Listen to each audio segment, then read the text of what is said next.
At 2:14 a.m., my phone vibrated. Pager duty alert. High CPU usage on analytics workers. I glanced at it, half awake. That alert fired almost every night. The auto-scaling system usually resolved it within minutes. So I acknowledged it and went back to sleep. At 2:21 a.m., another alert fired. Disk I/O spike on database replicas. Also common. Still not unusual enough to worry about. Then another alert appeared. Redis latency warning. Then another. Message queue backlog increasing. By 2:30 a.m., the incident channel had dozens of automated alerts scrolling through Slack. But nobody reacted, because that channel always looked like that. Our platform ran on AWS.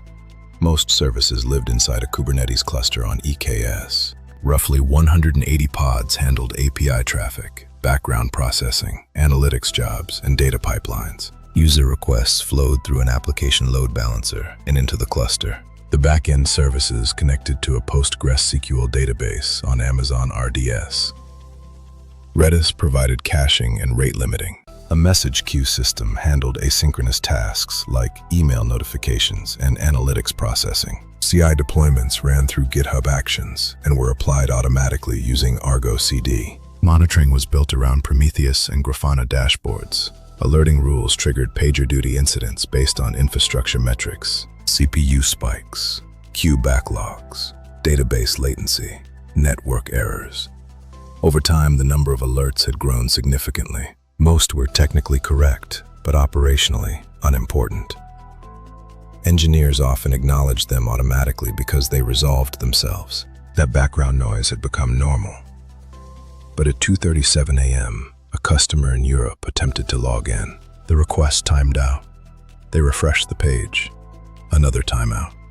Meanwhile, other users experienced slow page loads and failed requests. From the user perspective, the platform felt unstable. But the monitoring dashboard showed no obvious outage. CPU usage across the cluster was moderate. Database metrics looked normal. The load balancer still reported healthy back-end targets. From the system perspective, everything appeared functional.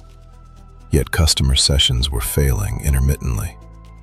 The real problem hid inside a wall of alerts. At 3:02 a.m., the support team created an incident ticket. Multiple customers reported login failures. By then, the PagerDuty alerts had been firing for almost an hour. Engineers joined the Slack channel and began scanning the alerts, but it was difficult to identify which ones mattered. Hundreds of notifications filled the thread. Queue depth warnings, cache eviction alerts, temporary CPU spikes. Most were familiar background noise. We began checking system dashboards manually.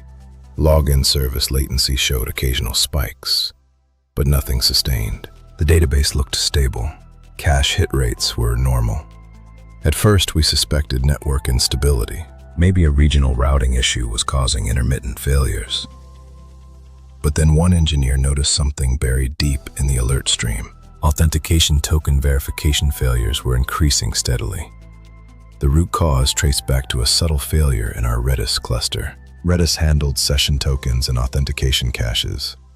Earlier that night, one Redis node had experienced memory pressure and restarted automatically. When it restarted, part of the session cache became inconsistent. Certain authentication tokens were no longer recognized. When affected users attempted to log in, the authentication service retried token validation several times. Those retries created additional load across the system. But because the failures occurred only for a subset of requests, the error rate never exceeded our alert threshold. Instead, the system produced dozens of secondary alerts. Queue backlogs, CPU spikes, cache latency warnings. Those alerts buried the real signal. Engineers had grown accustomed to ignoring them. The immediate fix was restoring the Redis cluster to a consistent state. We drained the problematic node and rebuilt it from a clean snapshot. Then we flushed invalid entries. We forced authentication services to regenerate tokens. Within minutes, login requests began succeeding consistently again. The background alerts stopped gradually as the retry storms disappeared. Customer reports stopped shortly afterward. Total incident duration lasted roughly 2 hours from the first Redis restart to full recovery. What actually failed was not the infrastructure itself. The Redis restart was recoverable, but the monitoring system produced too many alerts with too little prioritization. When the real incident began, it blended into the noise. Engineers had learned to ignore alerts because most of them were not actionable. That meant the real signal went unnoticed for nearly an hour. Observability existed, but it lacked focus. Alerting systems must prioritize actionable signals rather than reporting every transient anomaly.